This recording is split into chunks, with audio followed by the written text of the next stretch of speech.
Hi, and welcome to Morelands Church, Lancaster, and our special COVID-19 event, Hope in Hard Times.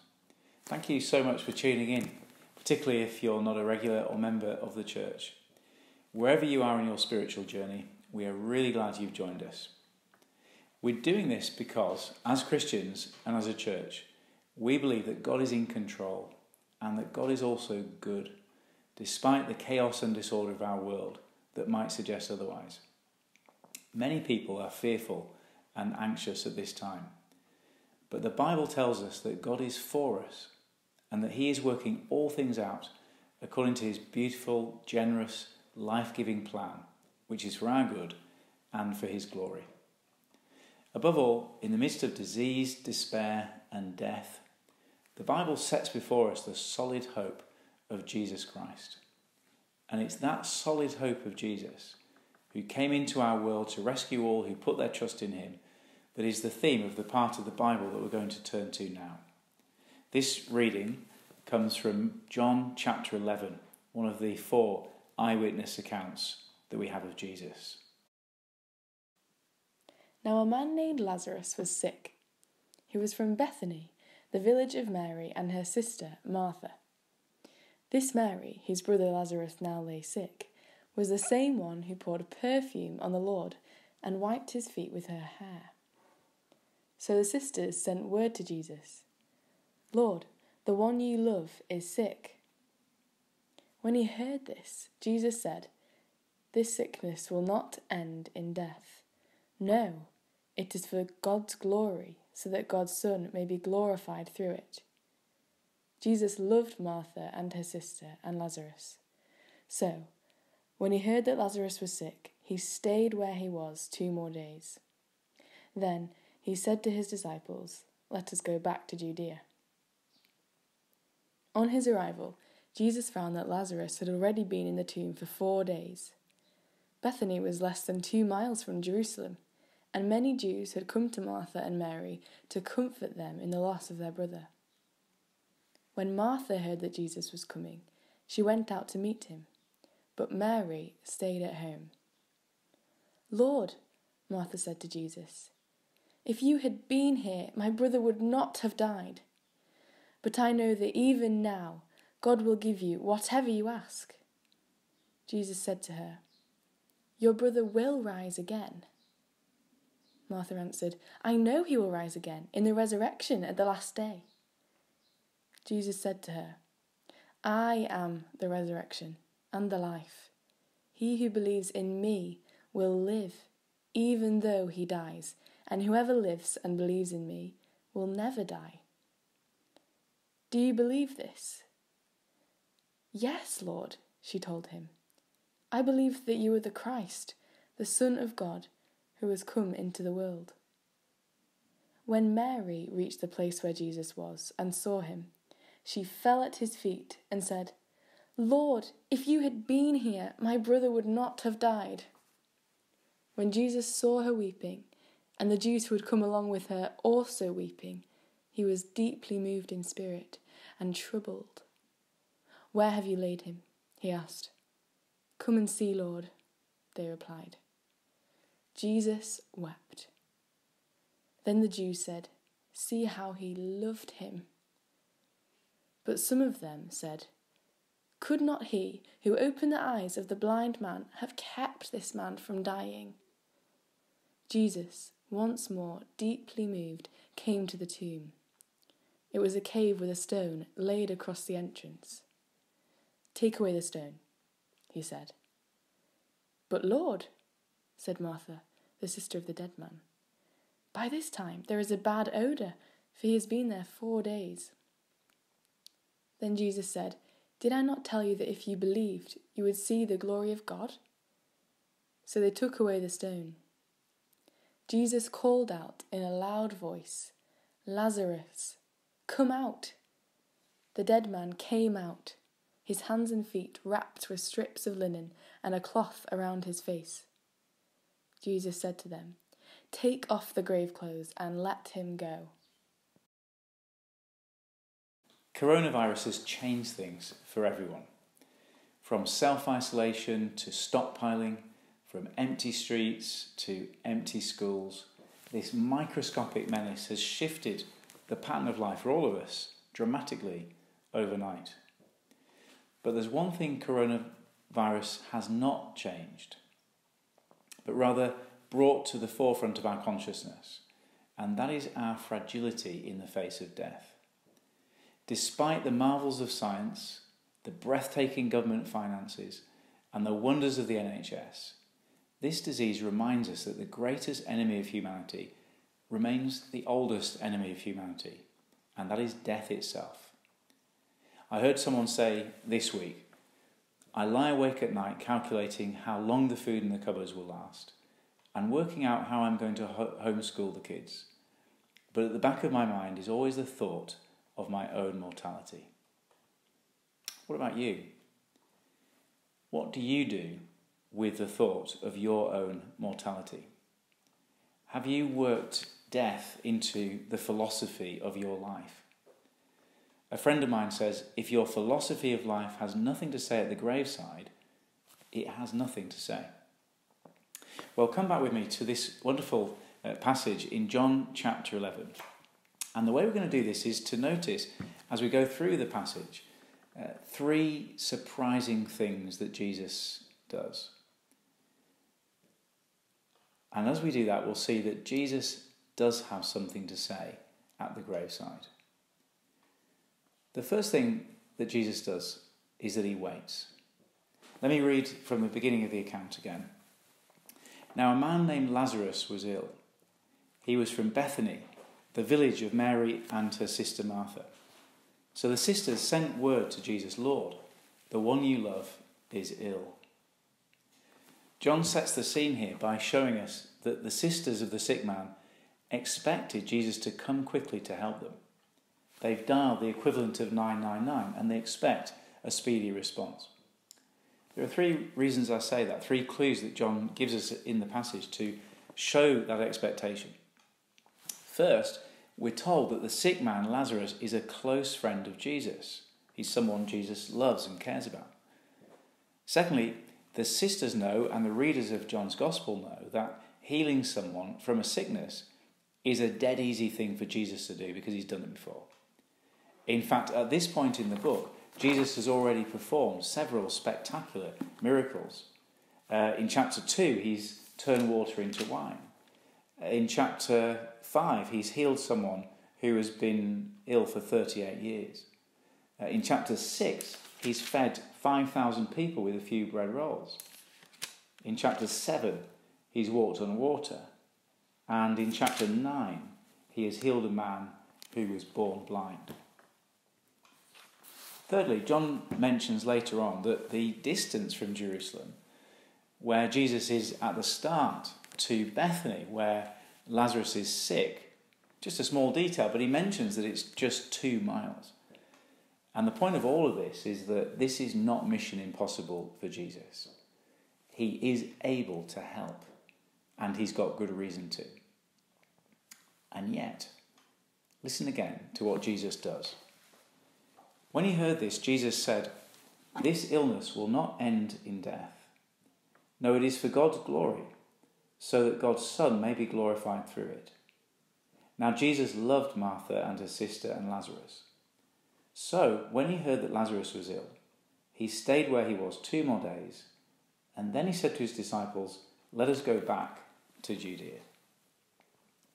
John says that Jesus deliberately waits. He hangs around for just long enough for his friend to actually die, and then he leaves. And later on in the passage, both sisters express their shock at this. Martha says to him, "If you'd been here, my brother would not have died." And Mary says, "Lord, if you'd been here, my brother would not have died." The sisters are baffled. If he loved Lazarus, and if he had the power to heal him, why would he let him die? Why couldn't he just walk the 2 miles to their village to hear him? And I think we can easily understand their dismay and their confusion, because actually this is how we think about God too, isn't it? When bad things happen, either to ourselves or to others, we can often find ourselves wondering why God doesn't do what we want him to do. Why doesn't he do what we would do if we were in charge of the world? It's normal to think like this about human beings who have authority over us. I mean, just look back at the last couple of weeks and how many of us have found ourselves thinking about our boss or our head teacher or the government or the Prime Minister. Why are they not doing this? Or why are they not doing that?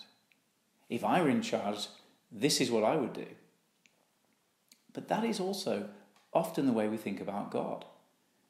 When something terrible or perplexing happens, whether it's a personal tragedy or a global emergency, we are baffled as to why God would allow such evil and suffering to happen. And we might even find ourselves thinking, if I were God, I would, and then fill in the blanks. I guess what's behind this is an assumption that if we were in charge of the world, we would be more compassionate, more loving, more on it than God himself, the one who is supposed to be in charge, but who seems to have allowed such chaos and suffering and evil to be unleashed upon so many. We just cannot figure out why, if God is there and he is good, he doesn't just step in and sort things out. So this is the confusion that is going on through Mary and Martha's minds at this time. Doesn't Jesus care? Doesn't he love us? Well, listen again to what happens next. Now Jesus loved Martha and his sister and Lazarus. So when he heard that Lazarus was ill, he stayed where he was 2 more days. Did you notice that little word, so? Jesus loved them, so he waits. He waits for his friend to die because he loves him. How can waiting till his friend dies be loving? Well, the answer to that is really the key to this entire story. The reason he waits for his friend to die is because Jesus has a completely different ending to this story in mind. He doesn't give them what they want because he has something even better to give them. And believe it or not, that is true for us now in the midst of this terrible coronavirus pandemic. God doesn't give us what we want, and he doesn't do things the way we would do them, because he has something even better to give us. Well, what is that better thing? Well, let's look at the next surprise in the story. The second surprising thing Jesus does is that he weeps. Listen again to the moment when Jesus goes to Bethany and he goes to the tomb where the dead man has been laid. When Jesus saw Mary weeping, and the Jews who had come along with her also weeping, he was deeply moved in spirit and troubled. The word deeply moved there is a word describing a kind of intense anger or indignation. Jesus is furious at death. He's appalled to see death claim another victim. And then uniquely in the whole Bible, the shortest verse in the Bible, we read, Jesus wept. It's a surprise to see Jesus weeping because we know what is about to happen next. He knows that he is about to bring Lazarus back to life, to reunite him with his family, to give this particular story a happy ending. I don't know about you, but if that were me, if I were in Jesus' shoes, I'd be tempted to do something other than weep. Maybe to kind of arrive on the scene and calm everybody down and say, it's okay, I'm here, I'll handle this. A bit like one of those climactic moments in the films when the army of orcs arrives, the army of elves arrives just in time to defeat the orcs, or the SWAT team comes down from the sky in a helicopter, or the superhero appears out of nowhere in the nick of time. It's okay, I'm here, I'll sort it. And everyone breathes a sigh of relief. But instead, we read that Jesus weeps. And the reason he weeps, I think, is because he can see the horror of death more clearly than we can. Not for Jesus is that optimism or sentimentalism that people often console each other with at funerals. You know, the kind of thing. He had a good innings, or She'll always be with us, looking down from the sky. Neither does he revert to the hopeless materialism that some people turn to cope with the finality of death. People who say, well, it's just annihilation. We're just eaten by worms and that's the end of it. Now, Jesus doesn't do any of these things. He doesn't sentimentalize it. He doesn't turn to false optimism. He doesn't resort to materialism. Instead, he actually looks death in the face and he weeps. And I think it's because Jesus can see death for what it really is. What do I mean by that? What is it that Jesus can see as he looks at the tomb of his friend? Well, to answer that kind of question, we've got to really put this passage in the context in which it comes to us. It's not just a story out of the blue. It comes in the context of John's Gospel, which itself comes in the context of the whole Bible. And I think when we do that, we can see that there are really two things going on in Jesus' mind that cause him to weep about death. He's looking backwards and he's looking forwards. Firstly, he's looking backwards to the very beginning of death, the very beginning of the human story, which gives the origin and the reason we die. See, sometimes we can think that death is a kind of inevitable biological process, something that just happens and is natural. Actually, the Bible says that that is not true. The Bible says that death is actually the personal response of God, our Creator, to the way we have treated him. Right back at the beginning, in the beginning of the human story, we see life as it was meant to be. We see a man and a woman in perfect relationship with each other and in perfect fellowship with God, who is their friend, who walks and talks with them in the Garden of Eden. And then we see something terrible, that despite all his kindness and generosity to us as our Creator and Provider, the first man and woman turn inwards and they turn their back on God and they decide to live in sin and selfishness and violence. And in turning their back on God, they turn their back on life itself. And this is why the whole human race is under the sentence of death. It is not a natural thing, but it is the outcome that we deserve. The inevitable outcome of turning our backs on the source of life. And coronavirus is just one way that death comes to us, but it will come to us in the end. And so Jesus weeping for Lazarus is a kind of a climax or echo of the whole Bible as it sees the horror and the futility of the destiny of mankind. A destiny that was not God's original plan, but one that we fully deserve. So Jesus looks back at the origin of death and he weeps. But I think there's another reason. I think he's also looking forward into the nearer future in John's Gospel. Because as he's thinking about it, he is thinking about the solution that he himself has come to bring to death. See, Jesus himself has come into the world, not as some kind of philosopher or even a moral teacher. The very purpose he has come into the world is actually to face death as our enemy and to deal with it once and for all. How does he do it? Well, that becomes clear later in the book. And if you were to read on in this gospel, and I really recommend that you do that, you'll see that the climax of the whole book is actually the bit that looks like the anticlimax, the bit that looks to us like the failure. That's the moment that Jesus dies on the Roman cross. That is the moment that he has come for. That's how he is going to defeat death once and for all. You can think of it like this, that Jesus has come from God and he stepped into this world to take upon himself the virus of sin and death. And he does this so we don't have to.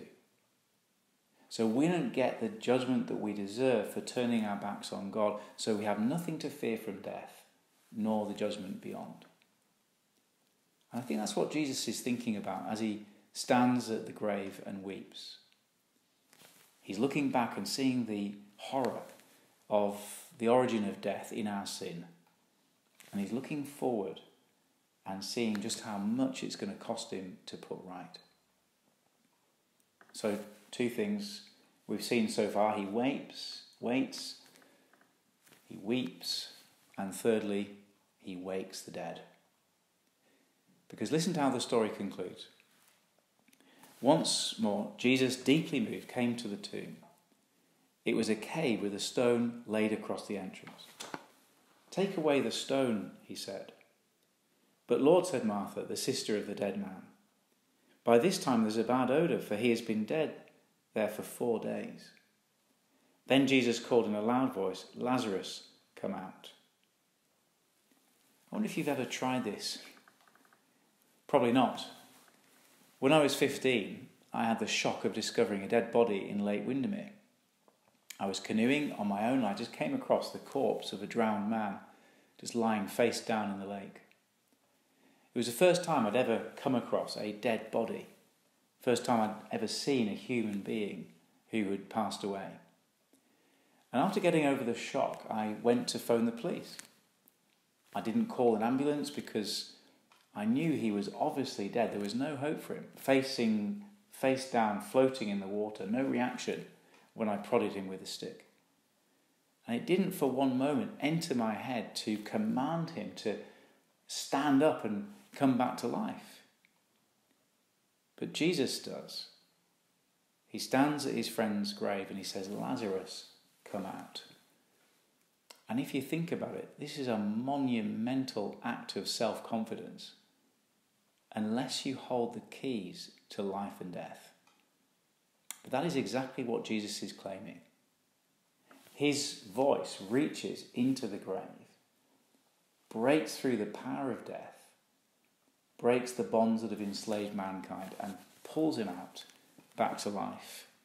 And so look how the story ends. The dead man came out, his hands and his feet wrapped with strips of linen and a cloth around his face. Jesus said to them, "Take off the grave clothes and let him go." Well, it's a great story. It's one of 7 great miracles that you can read about in the Gospel of John. But what does it mean for us? See, it's one thing for Jesus to make that one man back then in the 1st century alive. But what difference can that make to us now as we're surrounded by death and disease and anxiety and fear? Well, the answer is on its own, not much difference. And I wonder if you noticed that the miracle itself, which takes most of the chapter to get to, is actually described in very few words. If we were making this up, we would perhaps dramatise it a bit more. Maybe Jesus would make a bigger deal of it. He'd gather some crowds, maybe some press, and say some special words to kind of show a bit of effort. After all, he is battling man's greatest enemy. Instead, this eyewitness account just gives us 3 words. Lazarus, come out. And that is because the focus of this whole chapter is not actually the miracle at all. But it's the words that Jesus said right in the middle of the chapter to Martha. Let me read them again. Jesus said to her, "I am the resurrection and the life. The one, that is anyone, who believes in me will live, even though they die. And whoever lives by believing in me will never die." Those words really take us to the heart of Christianity. It's a staggering claim and a beautiful and generous offer of forgiveness and friendship with God and life in that perfect, recreated world that he's going to bring about. And Jesus can say this because he's going to achieve it himself in his death. When he faces death on the cross on our behalf, that's the moment he's going to defeat death once and for all. And this changes everything. As I said at the beginning, coronavirus has changed things for everyone this week. But it hasn't changed the basic, inescapable fact that our oldest enemy has always been death. All this little disease has done in its terrible, destructive way is brought that fact to the forefront of our consciousness. And it's reminded us of something perhaps that we'd forgotten. That despite all our advances, our science, our medicine, our money, the final outcome for all of us is still death. And what this passage tells us is that Jesus is the one who can take us through death safely to the other side. Well, I asked at the beginning, what does your philosophy of life do with your mortality? It's an important question, isn't it? And if this virus has done anything, it's made us think about questions like that. Every religion or philosophy is, at the end of the day, trying to work out how to deal with that great problem. The problem of human mortality, its horror, its finality, its futility, the way it mocks all other achievements in life. And what Jesus offers is not just a philosophy, certainly not a religion or a kind of a ladder to climb up to God. He offers a solution by defeating death itself. That's why Christians at our church and churches all over the world are so impressed with Jesus Christ. That is why Christians are not characterized by fear and anxiety, even at times of great crisis, but by solid hope in eternal life. And for all who live in the realm of disease and death, like Mary and Martha and Lazarus, and like us, that solid hope is found in Jesus Christ, who says, I am the resurrection and the life. The one who believes in me will live, even though they die. And whoever lives and believes in me will never die.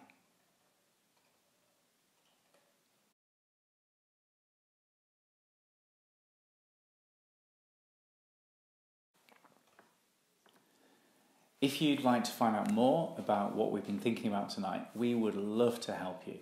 And here are 3 suggestions. First of all, if you sent in a question, I'm going to try and answer these with a separate short video tomorrow.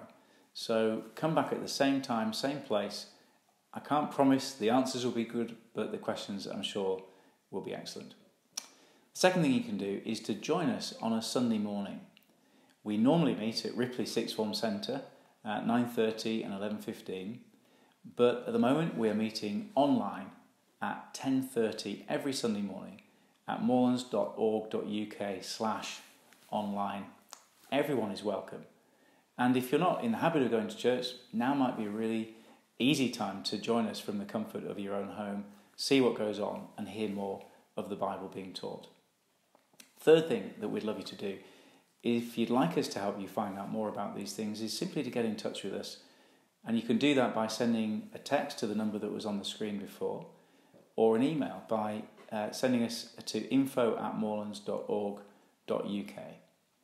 You might want to ask us a question.